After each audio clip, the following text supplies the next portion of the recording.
किराँत राई समुदायमा आधुनिक समयमा सुक्तुलुङ तीनचुला पुज्ने संस्कृति प्रति एकदमै ठूलो यो आधुनिक युग र समयसँगै हाम्रो बसाइसरायहरूसँगै चाहिँ ठूलो समस्याहरू देखा पर्न थालेका छन्। यही विषयमा सुक्तुलुङ पूजा अथवा चाहिँ हाम्रो तीनचुला पुज्ने संस्कृति, मुन्दुमी संस्कृति लाई चाहिँ हामीले अब विकल्पहरू के छन् हाम्रो संस्कृतिलाई आधुनिक युगमा बसाइसराईको क्रममा शहर प्रवेश गरेका विभिन्न काठमाडौँ, धरान, विराटनगरदेखि लिएर हङकङ, युके, युरोप, अमेरिका पुगेका र त्यहीँनेरि चाहिँ स्थायी रूपमा बसोबास गर्ने किराँत राईहरूले कसरी चाहिँ आफ्नो सुक्तुलुङ पुज्ने संस्कृति, तीनचुला पुज्ने संस्कृतिलाई निरन्तरता दिने भन्ने विषयमा चाहिँ आज म केही विचारहरू राख्दैछु।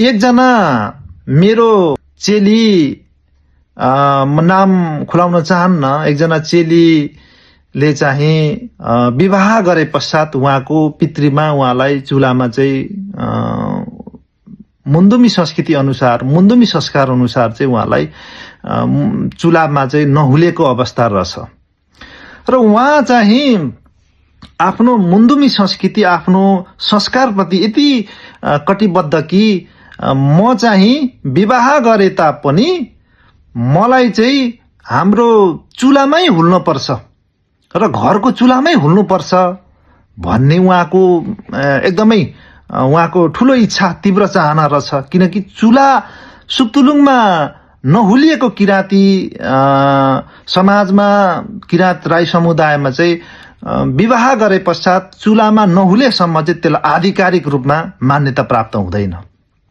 कुलले चिन्दैन, हाम्रो पुर्खाहरूले चिन्दैन र आधिकारिक रूपमा हाम्रो मुन्दुमी कानून अनुसार, मुन्दुमी विधि विधान अनुसार चाहिँ उसलाई चाहिँ उसको विवाह चाहिँ त्यो चाहिँ लिगल हुँदैन, हैन, वैधानिक हुँदैन। त्यसले गर्दा उहाँको चाहना चाहिँ चुलामा प्रवेश गर्ने भन्ने रहेछ। तर समस्या चाहिँ के रहेछ भने उहाँहरूको चाहिँ ससुराहरूको घर चाहिँ गाउँमा रह्यो, पहाडमा, त उहाँहरूको बसाइ चाहिँ अब काठमाडौँ शहरमा। अब काठमाडौँ शहरमा हाम्रो अझै पनि किराँत राई समुदायमा चुला चाहिँ गाउँमै हुनुपर्छ। पुरानो हाम्रो मान्यता, हाम्रो गाउँमा, हाम्रो किराँत राई समुदायमा के एउटा मान्यता थियो भने चुला चाहिँ पुर्खाहरूले के भन्थे भने यो तीनचुला चाहिँ हाम्रो कोसी काट्नु हुँदैन है केटा हो भन्ने चलन थियो। भनाइको अर्थात हाम्रो बसाइसराई गरेर हामी बाहिर हाम्रो थाक थलो, हाम्रो किपट, हाम्रो बोबी बाखा भन्दा बाहिर जानु हुँदैन, परदेश पलायन हुनु हुँदैन। चुला पुज्नको लागि हामी यही हाम्रै थाक थलो किपटमा, बोबी बाखामा चाहिँ रहनुपर्छ भन्ने उहाँहरूको मान्यता हो। तर अहिलेको समयमा मानिसहरू, हाम्रो किराँत राई समुदायका मान्छेहरू धरान झरेका छन्, इटरी झरेका छन्, विराटनगर, दमकतिर पुगेका छन्, पोखरा पुगेका छन्, काठमाडौँ पुगेका छन्, कोही चाहिँ हङकङ पुगेको छ, युके, युरोप, अमेरिका पुगेको छ र त्यही स्थायी रूपमा बसोबास गरेको छ। अब हाम्रो सुक्तुलुङ तीनचुला पुज्ने संस्कृतिलाई कसरी निरन्तरता दिने त? अब यो हाम्रो समाजको लागि ठूलो चुनौती, यो ट्रान्जिसनल फेजमा छौँ हामी अहिले, हैन?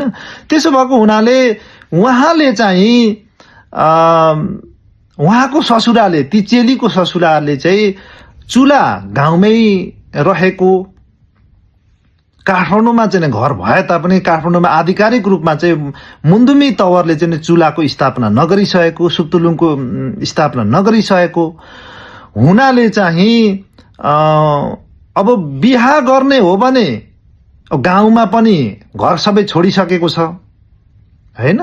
गाउँ छोडेर हिँडिसकेको भएको हुनाले त्यहाँ कोही पनि बस्दैनन्, आफ्ना आफन्तहरू जति सबै चाहिँ सहर पसेका छौं। अब गाउँमा बिहा गर्न जाउँ भने त्यहाँ अब घरथर कोही नबसेको हुनाले त्यो समस्या छ। अब काठमाडौँमै बिहा गरौँ र काठमाडौँमै विवाह गरेर चाहिँ नि यो मुन्दुमी संस्कार अनुसार चुलामा प्रवेश गरौँ भने काठमाडौँमा चुला राखिएको छैन। त उहाँहरूको ससुरा चाहिँ नि र उहाँहरू चाहिँ नि ले मलाई उहाँको ससुरामा पनि एक प्रकारको ठूलो धर्म संकट परिरहेको रहेछ र उहाँ ती चेलीको पनि एकदमै धेरै मुन्दुमी संस्कृति अनुसार चुलामा प्रवेश गर्ने एउटा किराँतिनीको हकमा उहाँ चाहिँ आफ्नो हक अधिकार सहित चाहिँ विवाह गर्ने उहाँको ठूलो तीव्र चाहना त्यो एकदमै राम्रो छ। तर चुला काठमाडौँमा नराखेको हुनाले गाउँमा चाहिँ नै अब बसाइ सरेर आइसकेको भएको हुनाले अब त्यो बिहा गरेर चाहिँ नै काठमाडौँमा विवाह गरे पनि चुलामा प्रवेश नहुँदाखेरि उहाँको चाहिँ नै एकदमै ठूलो चाहिँ उहाँको अस्वीकार रहिरहेको। त्यो सन्दर्भमा उहाँको चाहिँ नै श्रीमान र चाहिँ ससुराहरूले मलाई चाहिँ नि के प्रश्न गर्नुभयो भने अब यो हाम्रो चुला गाउँमा छ, अब यो काठमाडौँमा अहिले राख्न अब हाम्रो दर दाजुभाइहरूले मान्दैनन्, यसलाई के गर्न सकिन्छ भन्ने उहाँहरूको प्रश्न थियो र चिन्ता थियो। मैले उहाँहरूलाई के भने उहाँहरूलाई के सुझाव दिए भने हाम्रो हिजोको मान्यताहरू, हाम्रो हिजोको विद्यमान मान्यताहरू चुला पुज्नु चाहिँ अब गाउँै पुग्नु पर्ने अवस्था, गाउँै छोड्न नसकिने अवस्था, बसाइ सरेर मान्छे अहिलेको समयमा आफ्नो आफ्नो सेवा सुविधा र जीवनको आफ्नो ढंगको निर्णय अनुसार चाहिँ मान्छे कोही परदेशिएका छन्, कोही शहर प्रवेश गरेका छन्। अब चुला पुज्ने संस्कृतिलाई निरन्तरता दिनको लागि अब हामी जहाँ पुगे पनि हाम्रो सुप्तुलुङ र तीन चुलालाई अब हामीले स्थापना गर्नै पर्छ। त्यसो भएको हुनाले तपाईको दर दाजुभाइहरूले काठमाडौँमा रहेका तपाईका वंशधर दाजुभाइहरूले चाहिँ यदि यो सुप्तुलुङ तपाईहरुको तीन चुलालाई चाहिँ काठमाडौँको घरमा स्थापना गर्न मानिराख्नु भएको छैन भने उहाँहरूलाई सिधै भन्नुहोस्, एउटा के प्रश्न राख्नुहोस् भने त्यसो हो भने मैले कि गाउँको घरमा चुला छ, त्यो घर भग्नाशेषको अवस्थामा छ, कि मैले गाउँ छोड्न भएन, कि चाहिँ मैले काठमाडौँमा चुला स्थापना गर्नुपर्ने हुन्छ, कि चाहिँ मैले काठमाडौँको घरमा बिल्डिङ घरमा चाहिँ चुला स्थापना नगर्ने हो भने मैले कि क्रिस्चियन बन्नु पर्यो, क्रिस्चियन विधिबाट चाहिँ मैले जन्म संस्कार, विवाह संस्कार र मृत्यु संस्कार गर्नु पर्यो, कि हिन्दू बन्नु पर्यो, कि हेभेन्ली पाथतिर लाग्नु पर्यो, कि चाहिँ मेरै मुन्दुमी संस्कृति अनुसार मेरो विवाह जन्म संस्कार, विवाह संस्कार र मृत्यु संस्कार गर्ने हो भने मैले त चुला त अनिवार्य चाहियो भनेर प्रश्न गर्नुहोस् तपाईको दर दाजुभाइलाई। त्यसो हुँदाखेरि उहाँले के भन्नुहुन्छ त? यदि उहाँहरूले त्यो विकल्प दिनु सक्नुहुन्न, चुला त्यागेर तीन चुला सुप्तुलुङ पुज्ने संस्कृति त्यागेर चाहिँ तपाई क्रिस्चियन बन्न उहाँहरूले चाहिँ ल बरु क्रिस्चियन बन्नुस् तर चुला नगाड्नुस्, काठमाडौँमा बरु हेभेन्ली पाथतिर लाग्नुस् तर काठमाडौँको बिल्डिङ घरमा चुला नगाड्नुस्, बरु हिन्दू अनुसार गर्नुस् तर काठमाडौँमा चुला नगाड्नुस् भनेर यदि कसैले भन्छ भने त्यतिखेर तपाईले तपाईको दर दाजुभाइहरूलाई प्रश्न उठाउन सक्नुहुन्छ। त्यसो भएको हुनाले अहिलेको समयमा हामी जो जहाँ छौं, धरानमा बस्छौं, इटरीमा बस्छौं, विराटनगरमा बस्छौं, दमकमा बस्छौं, हामी चाहिँ पोखरामा बस्छौं, काठमाडौँमा बस्छौं, हङकङ, युरोप, अमेरिका जहाँ बस्छौं, अब स्थायी रूपमा बसोबास गर्नेहरूले हाम्रो सुप्तुलुङ तीन चुलालाई अब विधिगत रूपमा हाम्रै घरमा राख्नुपर्छ। हो, हाम्रो सुप्तुलुङ तीन चुला चाहिँ हेन्खामा धरतीमै चाहिँ नै गाडिएको हुनुपर्छ भन्ने मान्यता छ। तर अब तीन तला घरमाथि बिल्डिङमा बस्ने किराँतीहरूले, भाडामा चाहिँ कोठा लिएर बस्ने किराँतीहरूले, जसको चाहिँ घर हुँदैन, जो चाहिँ हङकङमा 20 तला माथि 30 तला माथि ऊ बस्छ, अपार्टमेन्टमा बस्छ भने चुला चाहिँ अब कसरी भुइँमा गाड्ने त? त्यो सम्भव छैन। नभएको हुनाले अब हामीले मानेर हाम्रो मुन्दुमी संस्कृति चाहिँ एकदमै फ्लेक्सिबल, यसलाई चाहिँ समय अनुकूल, यसलाई चाहिँ मिलाउँदै जान सकिने भएको हुनाले यो संस्कृतिलाई चाहिँ अब हामीले बिल्डिङ घरमै भए पनि, काठमाडौँको बिल्डिङ घरमा भए पनि अब तीन चुला हाम्रो सुप्तुलुङलाई चाहिँ विधिगत रूपमा अब हामीले राख्न नै पर्ने अवस्था आएको छ। केही पोर्टेबल चुलाहरू राखेर हुन्छ कि विधिगत रूपमा चाहिँ माटोको मजाले ढिस्को उठाएर चाहिँ लुङहरू गाडेर हुन्छ कि अब चुला पुज्ने संस्कृतिलाई त निरन्तरता दिनुपर्छ। तपाईले यो ढंगले कुरा उठाउनुहोस् भनेर मैले उहाँलाई सुझाव दिएपछि उहाँमा एक प्रकारको उत्साह, एक प्रकारको ऊर्जा आयो कि एक उज्यालो भयो। हो, अब म यसै गर्छु भन्ने ढंगले चाहिँ उहाँले अब उहाँको बुहारीलाई चाहिँ, ती चेलीलाई चाहिँ अब काठमाडौँकै घरमा चाहिँ नै विधिगत रूपमा चुला स्थापना गर्ने, दर दाजुभाइलाई पनि कन्भिन्स गर्ने र चाहिँ नै मुन्दुमी विधि अनुसार चाहिँ चुलामा चाहिँ नै बुहारीलाई भित्राउने भन्ने चाहिँ उहाँले मलाई वचन बद्ध रूपमा चाहिँ उहाँले वचन दिएर उहाँ जानुभएको छ। आशा छ उहाँले उहाँको मुन्दुमी संस्कृति अनुसार गाउँमा रहेको चुलालाई चाहिँ विधिगत रूपमा स्थापना गरेर मुन्दुमी संस्कृतिलाई काठमाडौँमै भए पनि निरन्तरता दिनुहुन्छ भन्ने मलाई चाहिँ पूर्ण आशावादी छु। किराँत समुदायमा सुप्तुलुङ तीन चुला पुज्ने संस्कृति बसाइसराईको क्रममा पहाडबाट मधेस झरेर मधेसबाट शहर प्रवेश गरेर र नेपालबाट अन्यत्र चाहिँ हङकङ, युरोप, अमेरिका, युके जस्ता चाहिँ विभिन्न देशमा बसाइसरेर जाने किराँती समुदायमा, किराँत राई समुदायमा चाहिँ हाम्रो सुप्तुलुङ पुज्ने संस्कृतिलाई निरन्तरता दिनको लागि ठूलो चुनौती, एउटा ठूलो चाहिँ सांस्कृतिक संकट देखा परेको छ। त्यो बारेमा हामीले अब पर्याप्त रूपमा छलफल गरेर त्यसको चाहिँ विकल्पहरू निकाल्न आवश्यक देखिन्छ। जस्तै कुनै पनि हिजोको दिनमा हाम्रो किराँती समाजमा, समुदायमा, किराँत राई समुदायमा हाम्रो सुप्तुलुङ पुज्ने, तीन चुला पुज्ने, पितृ पुज्ने संस्कृतिलाई चाहिँ हाम्रै गाउँमा रहेको घरमा विशेष गरेर धरतीसँग जोडिएर चाहिँ हेनखामामा चाहिँ जोडिएर चाहिँ चुला राख्नुपर्ने विधि विधानहरू थिए र पुर्खाहरूले के भन्थे भने चुला चाहिँ कोसी काट्नु हुँदैन है केटा हो भन्ने मान्यता थियो। भनेको मतलब हामी आफ्नै बोबी बाका सुहोन र चाहिँ हाम्रो आफ्नै किपटमा रहनुपर्छ, बाहिर प्रदेश जानु हुँदैन, हाम्रो चुला पुज्ने संस्कृतिलाई चाहिँ बाहिर लानु हुँदैन भन्ने मान्यता थियो। तर अब समय कालखण्ड बित्दै जाँदा अहिलेको समयमा हामी बसाइसरेर पहाडबाट मधेस झरेका छौं। धरान, हामी चाहिँ नि विराटनगर, दमक, इटरी सरेका छौं। त्यहाँबाट हामी अझ पोखरा गएका छौं, कोही काठमाडौँ चाहिँ सहर प्रवेश गरेका छौं। अब यो लाखौं संख्यामा किराँत राईहरू चाहिँ बसाइसरेका छन्। अब गाउँ छोडेर सहर प्रवेश गरेर सहरमै कोठा भाडामा बस्ने लाखौं किराँत राईहरू छन् र सहरमा चाहिँ 3 तला 2 तला बिल्डिङ बनाएर बस्ने लाखौं किराँत राईहरू छन्। अब के यही पुरानो अथवा पुरानै मान्यता अनुसार चाहिँ हामी गाउँमै मात्र चुलालाई सीमित राख्ने, सुप्तुलुङलाई सीमित राख्ने हो भने हाम्रो लाखौं किराँत राईहरू जो सहर प्रवेश गरेका छन् उनीहरूले हाम्रो सुप्तुलुङ तीन चुला पुज्ने संस्कृतिलाई छाड्नुपर्ने अवस्था सिर्जना भइरहेको छ।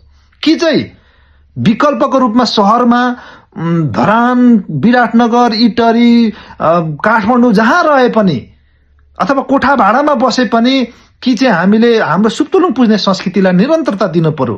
घर बनाएर बसेकाहरू छन् भने, स्थायी रूपमा बसेका छन् भने 3 तला बिल्डिङ माथि भए पनि सुप्तुलुङ अनिवार्य राख्ने र कोही चाहिँ नि लाखौं राईहरू, किराँत राईहरू चाहिँ नि कोठा भाडामा बस्ने, सहरमा चाहिँ कोठा भाडामा बसेका छन् भने पोर्टेबल चुलाहरू, पोर्टेबल सुप्तुलुङलाई चाहिँ हामीले बनाएर त्यसैलाई चाहिँ हाम्रो सुप्तुलुङको रूपमा चाहिँ मान्यता दिएर त्यसैमा चाहिँ वर्षमा एकचोटि दुईचोटि चाहिँ आफ्नो पुर्खाहरूलाई चाहिँ नयाँ अन्नबाली चढाउने, पुर्खा आफ्नो चाहिँ भाकेर चाहिँ आशीर्वाद बल शक्ति माग्ने, चाहिँ त्यहाँ पितृ पुज्ने, कुल पुज्ने संस्कृतिलाई चाहिँ अब पोर्टेबल चुलाहरूको निर्माण गरेर अब हामीले विकल्पको रूपमा ल्याउन जरुरी छ।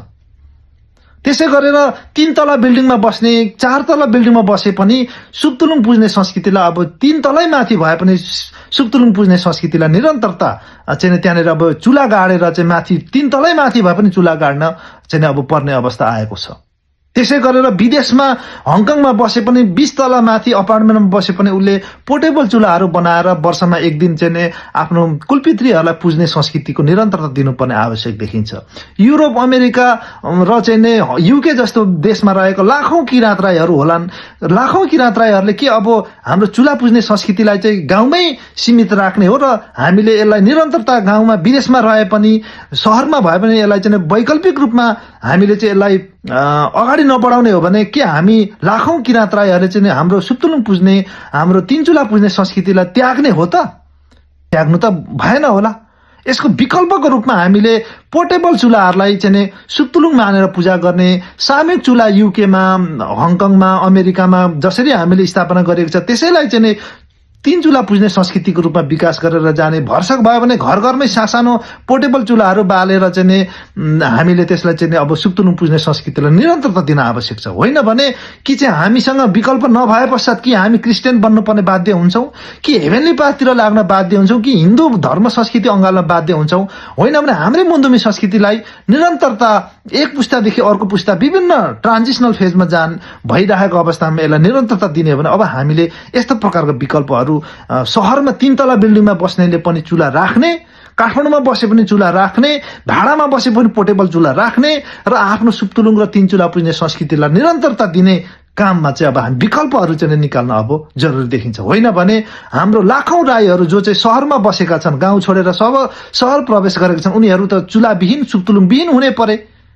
कि चाहिँ उनीहरू क्रिस्चियन बन्नु पर्यो, कि चाहिँ हेभेनली पाथतिर लाग्नु पर्यो, कि हिन्दू बन्नु पर्यो, त्यो त हुनु भएन होला। लाखौं किराँत राईहरू चाहिँ हङकङ, युके, युरोप, अमेरिका बसेका छन्। उनीहरूले पनि अब 3 चुला पुज्ने संस्कृतिलाई कि मान्नको लागि उसले गाउँ पुग्न पर्यो, गाउँ जहिले जानु सम्भव छैन होला। न जानु सम्भव छैन भने अब चाहिँ हाम्रो 3 चुला पुज्ने संस्कृतिलाई पोर्टेबल चुलाहरू बनाएर भए पनि त्यसैलाई सुक्तुलुङको रूपमा मान्यता दिएर चाहिँ हामीले अब विकल्पहरू लिएर हाम्रो कुलपितृहरूलाई पुज्ने संस्कृतिलाई चाहिँ अब निरन्तर नदिनुको विकल्प छैन। त्यसले गर्दाखेरि हाम्रो मुन्दुमी संस्कृतिलाई जहाँसुकै, चाहे युरोप अमेरिकामा बसोस्, चाहे काठमाडौँको 3 तला घरमाथि बसोस्, चाहे कोठा भाडामा बसोस्, चाहे जुनसुकै जहाँसुकै पुगे पनि हाम्रो 3 चुला र सुक्तुलुङ पुज्ने संस्कृतिलाई निरन्तर एक पुस्तादेखि अर्को पुस्तामा हस्तान्तरण हुँदै र चाहिँ हाम्रो संस्कृतिलाई पुस्तान्तरण गर्दै अगाडि बढिराख्नेछ र हाम्रो मुन्दुमी संस्कृति, हाम्रो सुक्तुलुङ पुज्ने संस्कृतिलाई चाहिँ बचाइराखिनेछ। त्यसले गर्दा यो विकल्पहरू अपनाउनु पर्नेछ र यसरी चाहिँ हामीले अगाडि बढियो भने हाम्रो मुन्दुमी संस्कृति, हाम्रो सुक्तुलुङ पुज्ने संस्कृति, हाम्रो 3 चुला पुज्ने संस्कृति चाहिँ बाँच्नेछ, जीवित रहनेछ चाहिँ भन्न चाहन्छु। आलङले धन्यवाद।